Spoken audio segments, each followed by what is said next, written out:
మన దేవుడు సింహాసనం మీద ఆసీనుడై ఉన్నవాడు. ఆయన సింహాసనం ఎలాంటిది? కొంతమంది రాజులు, చక్రవర్తులు, ప్రపంచం నిలబడి చేసిన వారు రకరకాల సింహాసనాలు వేసుకున్నారు. నేను కొన్ని ప్రాంతాల్లో ప్రపంచంలో తిరిగినప్పుడు, కొన్ని మ్యూజియంస్ వెళ్ళినప్పుడు పూర్వదినాల్లో రాజులు వాడిన ఆ సింహాసనాన్ని నేను కూడా చూసేవాడిని. వాటిని చూస్తూ ఉంటే వాటి డిజైన్స్ కావచ్చు, వాటి స్ట్రక్చర్ కావచ్చు, చూస్తున్నప్పుడు చాలా ఆశ్చర్యం అనిపించేది. కొంతమంది ఇంకా సంపూర్ణంగా బంగారంతో సింహాసనాలు చేయించుకున్నవారు, వజ్రాలతో పొదిగించుకున్నవారు, దంతములతో సింహాసనాలు వేసుకున్న వాళ్ళు ప్రపంచంలో చాలామంది ఉన్నారు. అయితే దేవుని సింహాసనం ఎలా ఉంటుందని, ఆ సింహాసనాన్ని బైబిల్ ఏ విధంగా వివరణించింది అని ఆలోచన చేస్తే లేఖనాల్లో చాలా మాటలు ఉన్నాయి. మీరు యెషయా గ్రంథం 6వ అధ్యాయం చదివితే అక్కడ అత్యున్నతమైన సింహాసనం అనే మాట కనబడుతుంది.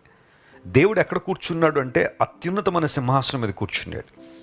ఆయన ఉన్నతుడు, ఆయన అందరికన్నా పైగా ఉన్నవాడు. అందులో డౌట్ ఏం లేదు, అందులో సందేహం ఏమి లేదు. దైవిక లక్షణాల్లో ఒకటి దేవుడు అత్యున్నతుడు. ఆయన అత్యున్నతుడు కాబట్టే మనలను ఉన్నత స్థలాల్లో నిలపడానికి సామర్థ్యం కలిగినవాడు.